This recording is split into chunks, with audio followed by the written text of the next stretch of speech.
오늘 주신 말씀은 예수님이 빌립보 가이사랴 지방에 갔을 때 제자들에게 자신의 정체를 밝히는 장면이 나옵니다. 빌립보 가이사랴 또는 가이사랴 빌립보라고도 합니다.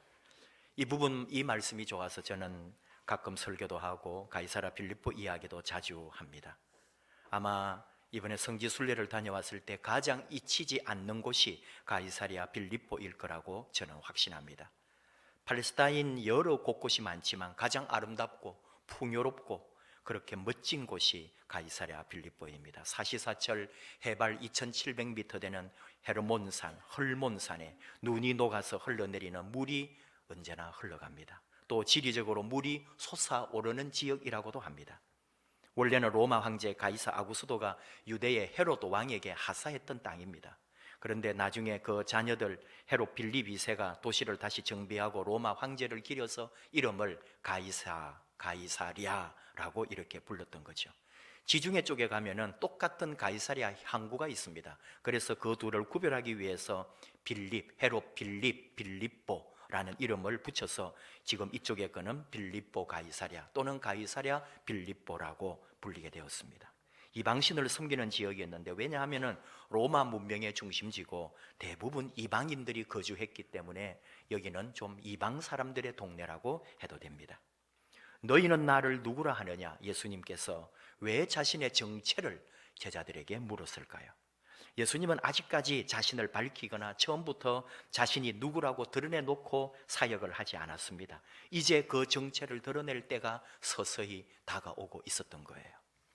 우리 신학에서는 예수님과 12제자 공동체가 당시 그리스 로마 문명에서 보면은 스승 제자와의 그런 관계 면에서 많이 달랐다고 연구를 합니다. 그 당시에 스승과 제자의 관계는 제자가 스승을 찾아가는 구조였습니다. 특히 합숙하는 스승 제자 관계는 거의 없었고, 들어보신 적이 있을 겁니다만 견유 학파라든지 피타고라스 학파 정도가 합숙을 했다고 하는데, 대다수 학파나 스승과 제자의 관계는 주간에 공부하고 야간에 집에 돌아갔습니다. 그런데 예수님은 처음부터 합숙하는 공동체, 스승과 제자 관계를 형성했습니다. 또 예수님이 제자를 불러 모은 것도 당시 문화와는 전혀 다른 모습이었습니다. 다른 학파는 제자가 스승을 찾아갔습니다. 부모가 자녀를 유명한 선생님을 만나게 해주는 거죠. 돈을 많이 싸들고 가서 유명한 스승 밑에서 자기 아이를 키우려고 데리고 가는 그런 구조였단 말입니다. 그런데 예수님은 스승이 제자를 찾아다니는 그런 모습이었습니다. 스승이 제자를 고르고 지명하고 부르고 합숙하고 가르치고 여행하고 순회하면서 이들을 이끌어갔던 거죠. 말씀에서 보면은 외형적 묘사는 어느 날 갑자기 예수님이 우발적으로 나를 따르라 하는 것처럼 보입니다. 하지만 예수님은 분명 가버나움 세관에 있던 세리 마태를 눈여겨보고 계시다가 어느 날 그를 불렀다는 사실이죠. 베드로, 시몬, 안드레, 요한, 빌립 등등 제자들 모두 예수님은 그 주변 일대를 적어도 몇 년 동안 생활하시고 지내셨기 때문에 그런 생활 중에서 그들을 이미 보았거나 알고 있었다는 말입니다.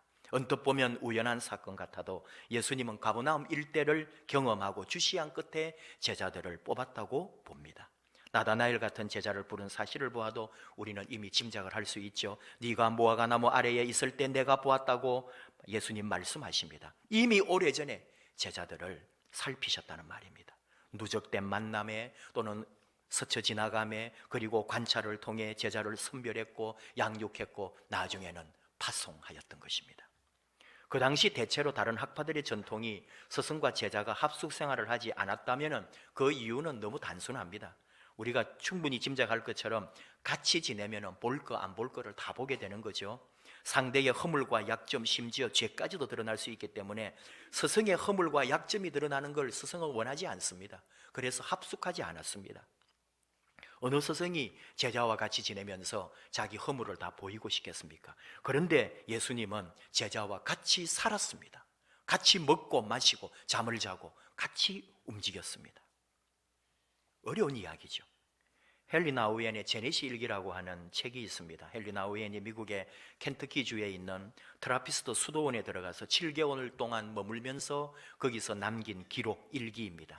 일생에 3번만 외출이 허용되는 종신 수도원인데 수도사들이 6개월에 걸쳐서 이 헨리 나우엔이 들어올 수 있도록 결국은 투표를 하고 허락을 해줍니다. 그래서 단기 수도사라 할까요? 견습 수도사로 이 트라피스트 수도원에 들어가게 됩니다. 제네시 계곡에 있었기 때문에 나중에 헨리 나우엔이 나와서 책을 낼 때에 제네시 일기라고 책 제목을 붙인 거죠. 수도사라고 하면은 세상을 바라보지 않고 하나님만 바라보고 일생 동안 하나님께 자신을 드린 성자들과 같은 사람들입니다. 근데 헨리 나우엔이 수도사들과 지내면서 보고 겪고 경험한 것은 우리가 추측하는 것하고 똑같았습니다.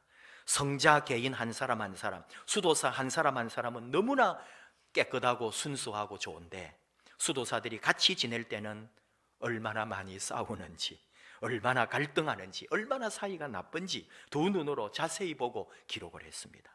공동체 안에서는 수도원도 수도사들도 성자들도 별 볼 일이 없더라는 이야기가 나옵니다.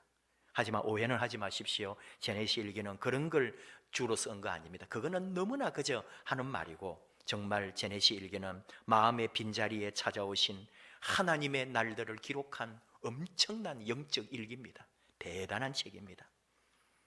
수도사들도 부족함이 있더라 이거예요. 하나님에게 모든 것을 맡기고 세상을 등진 사람들도 같이 모여 사니까 힘들더라 이거죠. 그런데 우리 예수님은 마가복음 3장 14절 이에 12를 세우셨으니 이는 자기와 함께 있게 하고 또 보내사 전도도 하며 라고 말씀하시죠. 그냥 생각 없이 지나갈 수 있는 구절입니다. 우리는 이 구절을 읽을 때에 그냥 아무 생각 없이 지나가는 거죠. 그러나 여기 있는 말, 자기와 함께 있게 하셨다는 이 말이 얼마나 무겁고 엄중한 말씀인지를 우리는 모르고 있다는 거죠. 같이 함께 제자들과 더불어 산다는 것이 스승에게 있어 얼마나 고통스러운 일인데, 그러나 예수님은 이것을 택했습니다. 사적 공간에 누군가가 이질감 있는 사람과 같이 있어 보면은 반드시 실족하게 되어 있거든요. 스승이 제자를 데리고 사는 일 보통 일 아닙니다. 그만큼 부담스러운데 예수님은 이걸 택했습니다. 왜일까요? 진심으로 예수님은 거룩하고 진실하고 순수하고 순결했다는 말입니다. 그리고 같이 함께 생활했기 때문에 그대로 보고 배우고 따르고 추종할 수 있습니다. 예수님은 그런 공동체, 그런 하나님 나라를 꿈꾸었고 그런 나라를 세우시려고 했기 때문에 그 제자들과 함께 있었죠. 예수님만 그랬느냐? 그 당대에 많은 학파들이 제자들을 이끌고 스승들이 있었습니다. 힐렐 학파, 샴마이 학파처럼 유대인 랍비 제자 공동체를 형성하고 가문을 이루고 자신의 학파를 강화하려고 하는 많은 그런 그룹들이 있었습니다. 그래서 예수님의 그룹도 사람들이 볼 때는 대수롭지 않게 생각했습니다.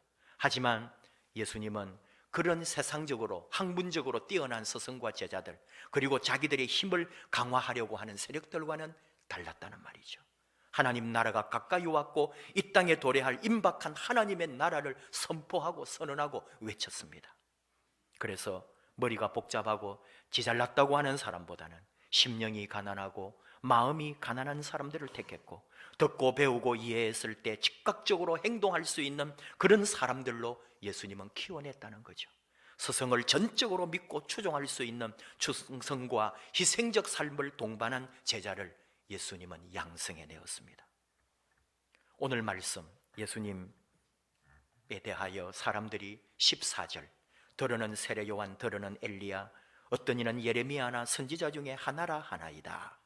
예수님의 외적인 모습, 단편적 모습에 대한 그런 반응이죠. 예수님에 대하여 사람들은 그렇게 말했습니다. 그런 줄 알았습니다. 그리고 예수님을 그렇게 바라보고 있었습니다.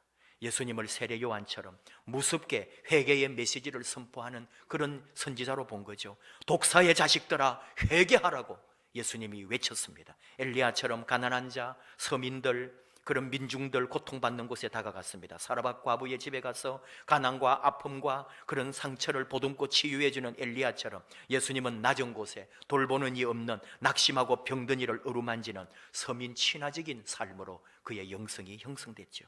예루살렘 성전을 바라보고 울었던 예레미야처럼 예수님 역시 예루살렘 성전을 바라보며 눈물 흘리고 이 민족의 미래를 생각할 때 가슴 아파했던 그런 사람이죠.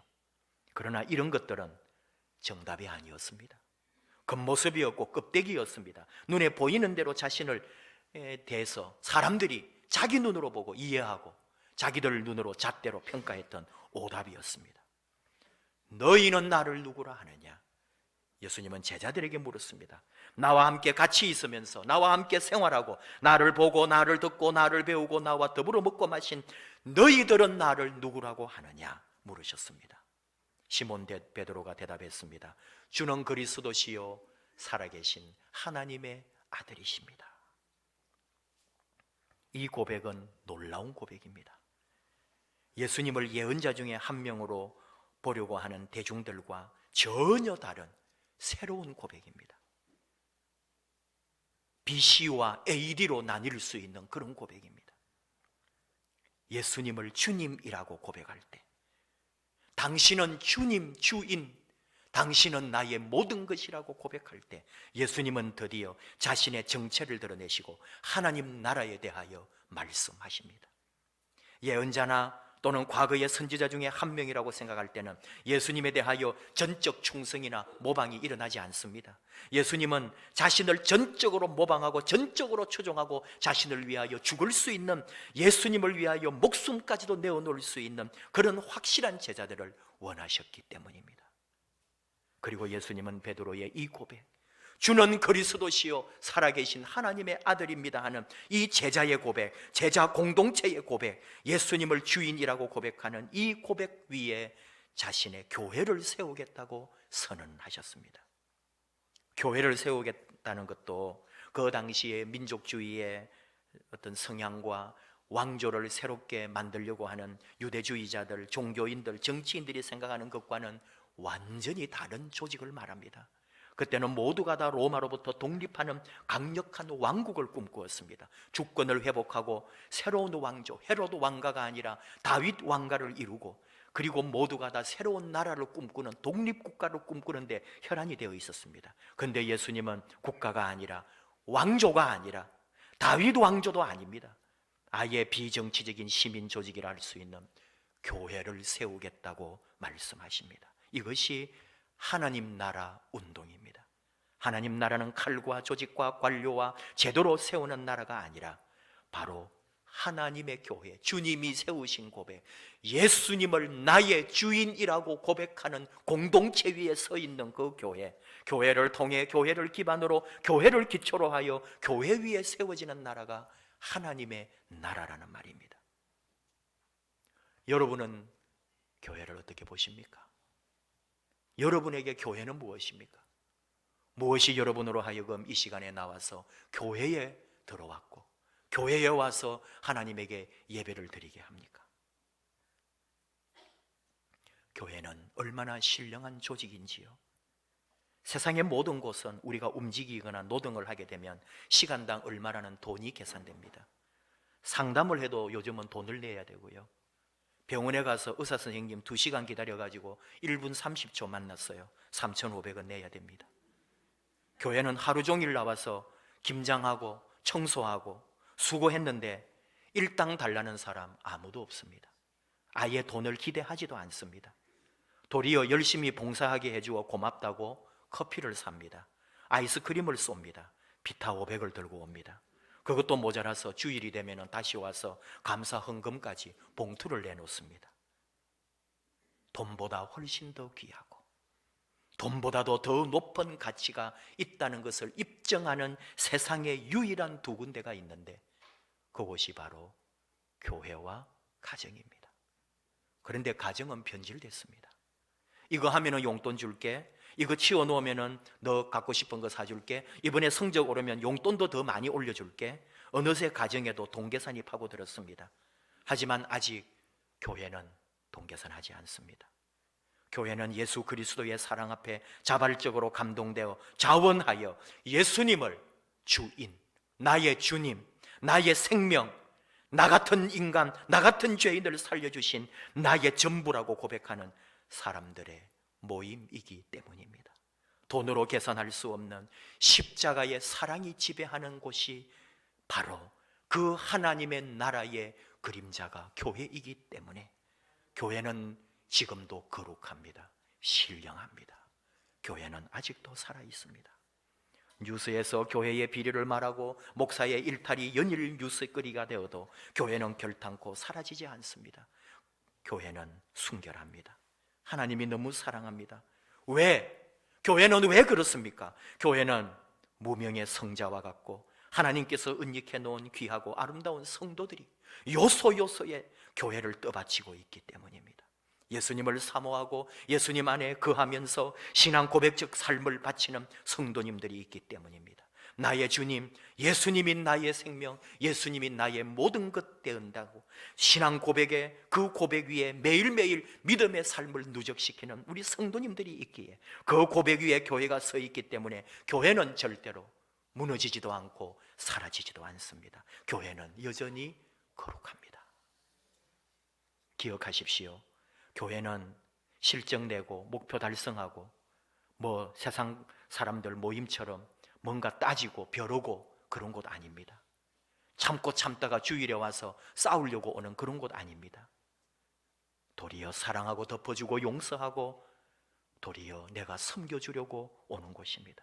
예수님이 주님이요 예수님이 나의 주인이라고 고백하는 공동체, 하나님의 아들 예수 그리스도가 내 삶의 최고 가치요, 내 인생의 주관자요, 내 삶의 최고봉이라고 믿는 믿음의 공동체입니다. 하늘에 뜬구름 잡는 소리 하면서 거짓말하고 또는 사람을 속이고 무엇인가를 빼내려고 하는 이단 집단이 아니라 지금 여기 우리가 발 딛고 서 있는 이 땅에 하나님 나라를 건설하려고 하나님의 아름다운 천국을 만들려고 모인 신앙 공동체입니다. 그러므로 우리는 주목해야 할 것이 있습니다. 혈육적으로 육신적으로 판단하고 생각하는 것을 내려놓아야 주님이 말씀하시는 바로 그 교회가 될 수 있다는 말입니다.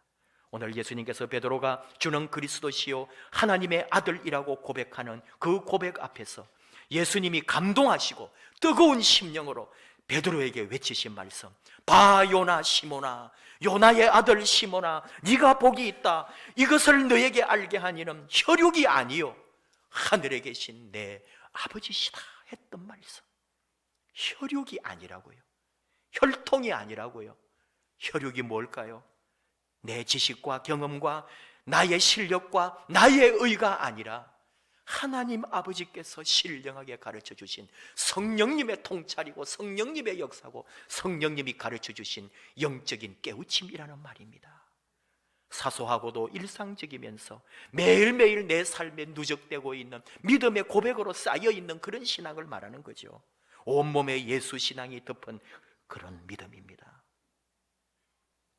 교회는 부족합니다. 목사는 더 부족합니다. 그러나 하나님의 구원을 열망하고 기도하고 예배하고 하나님을 사모하는 성도들의 외침과 천국을 향하여 녹화하는 성도들의 기도 소리가 있기 때문에 교회는 오늘도 살아있고 무너지지 아니하고 주님은 이 교회를 통해 세상을 구원하십니다. 이것을 알게 한 일은 혈육이 아니라고요. 하늘에 계신 아버지시라고요. 교회는 그래서 너무 귀합니다. 사순절 두 번째 주일 주님이 우리에게 주시는 말씀을 듣습니다. 너의 교회됨은, 너의 믿음은, 너의 고백은 혈육으로 안 것이 아니라 하나님 아버지가 알게 해 주신 거다. 잊지 마십시오. 내 위에 주님이 계십니다. 내 인생의 주인은 예수님입니다. 나 위에 하나님 아버지가 계시다는 걸 잊지 마십시오. 내 혈육, 내 혈통, 내 삶, 내 지식, 내 소유 가지고 믿음 생활하는 거 아닙니다. 요한을 통해 하나님 말씀합니다. 요한복음 1장 12절, 영접하는 자 곧 그 이름을 믿는 자들에게는 하나님의 자녀가 되는 권세를 주셨나니 이는 혈통으로나 육정으로나 사람의 뜻으로 나지 아니하고 오직 하나님께로부터 난 자들이니라.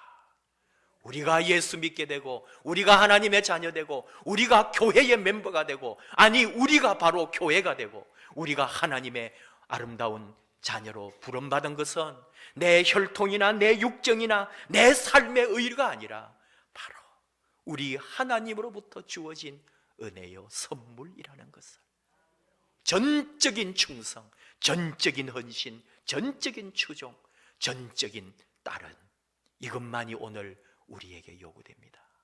주의 교회, 하나님의 교회, 바로 우리의 믿음의 고백 위에 세워진 교회, 그렇게 우리 멋지게 아름답게 쓰임받고 주의 영광 드러내는 아름답고 귀한 교회의 기초가 되는 저와 여러분의 믿음, 고백, 사랑이 되기를 축복합니다. 우리 함께 찬양합시다. 교회여 일어나라. 주님이 부르신다. 두려움과 실패를 내려놓고 교회여 일어나라. 함께 나아가자. 우리 교회여 일어나라 찬양하십시다.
이 삶의 노래로 주님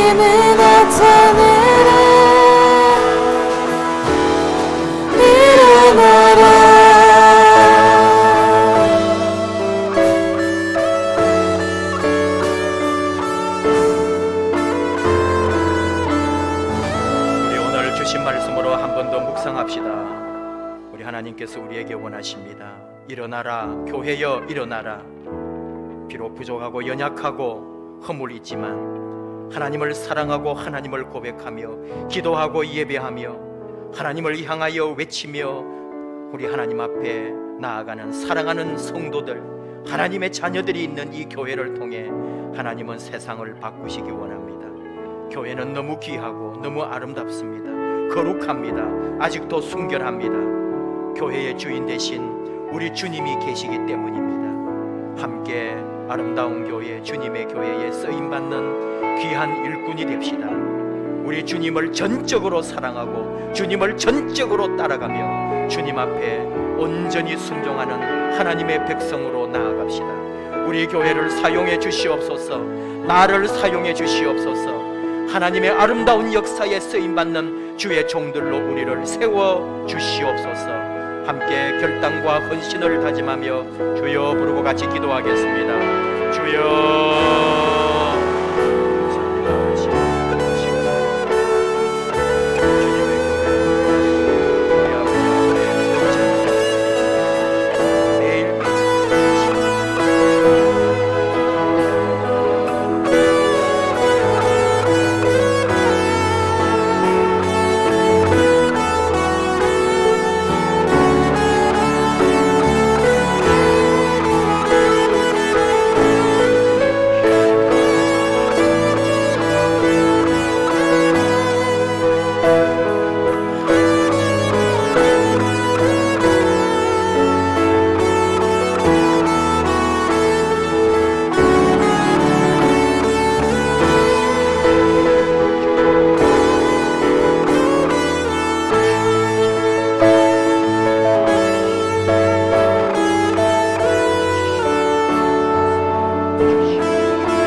하나님 아버지, 우리 주님의 교회 저희를 불러주시고 주의 교회를 세워가게 하시고 주님 교회의 기도자로, 예배자로, 섬김이로, 충성스러운 종으로 삼아주신 것을 감사합니다.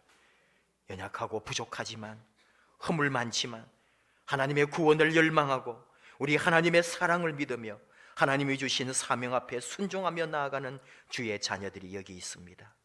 기도가 있고 외침이 있고 부르짖는 우리 하나님 앞에 나아오는 열정이 있습니다. 기억해 주시옵소서. 우리를 통하여 하나님의 나라가 확장되게 하시고 우리를 통하여 구원의 아름다운 소식이 전파되게 하여 주시옵소서.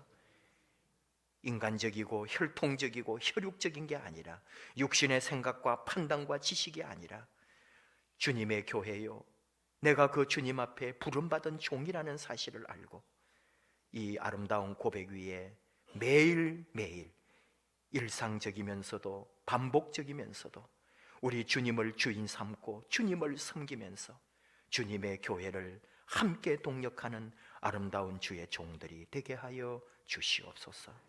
우리 나머지 모든 삶은, 우리의 걱정, 근심, 두려움은 하나님 맡아주시고 주님의 교회를 통하여 하나님의 영광을 드러내는 아름다운 자녀들 삶이 되게 하여 주옵소서.